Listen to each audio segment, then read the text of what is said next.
this is the time of year that there's, as I mentioned, there's always hope. There's always, the stories about what's going to happen next.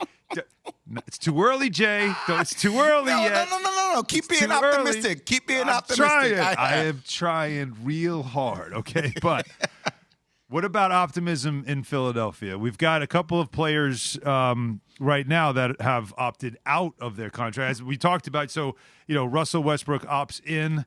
That was pretty much a given. But James Harden declined his option with the Sixers, $47 million, and also Bradley Beal declined his option at $36 million with the Wizards. Where these guys go from here, or what they do even if they stay, is something that is very interesting. James Harden, especially in Philadelphia, remember, as we know, the Sixers made the move to get him. They bring him in. Now, it fell flat during the playoffs, and there was some concern about him and how much we all talked about it, how much do you want to commit to him and what do you want to do? So he opts out, and as we talked with Brian Windhorst late in yesterday's show, he kind of explained how things could set up for Harden in Philadelphia. If James Harden opts out of his contract and is willing to take a pay cut off that $47 million and then create a new contract that guarantees him a lot, probably over $100 million, but sort of moderates that salary down, he could open the space to sign PJ Tucker or another high-level role player. That would be a really interesting move for him that we would not expect, a guy that would take less. What do you guys think of that and the idea of him doing that? What would that mean for, I guess, his commitment to the Sixers? Could that change how he's viewed in Philadelphia? Key, I really love this subject, and I want to say a couple of things about this. You and I are always very direct about how we feel about athletes, and we give you a true depiction of what we see at that time. If we think somebody's selfish, we'll say it. If we think somebody's not selfish, we'll say it. I just want to dispel a couple of narratives here about James Harden. Number one, he's all about the money. Okay, is he? Because he turned down $50 million a year in Houston.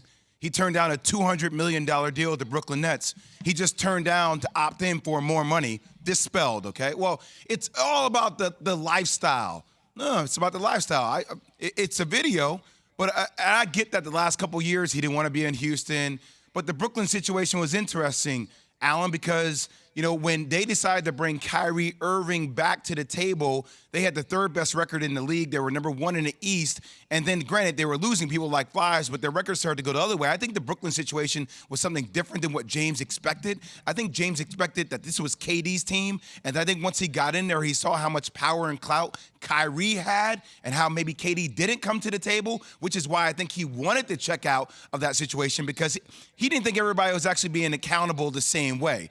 But then he gets here to Philly, doesn't play well towards the end of the season. He's injured. We expect him to be something different. Will he ever come back to being the same?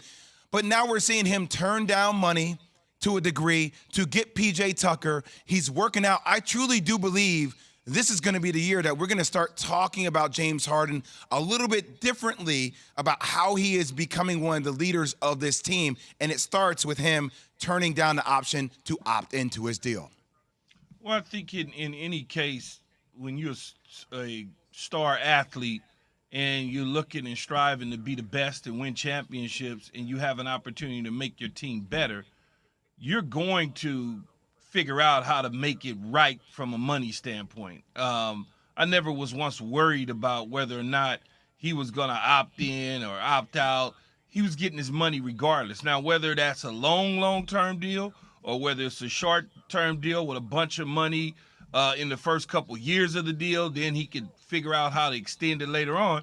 The money issue is never going to be a problem for guys like this, because at $47.3 million, he's not all of a sudden cutting that in half, okay? He's not going to do that. He's not a damn fool. Now, in the end, if he takes $38 million, well, okay, so is his lifestyle going to change? No, not at all. But what changes is the perception of what he is and what he's all about. That will change 100% for sure, because he's trying to put players around him to help him win the ultimate goal, which is a championship. That's the only thing James Harden is missing.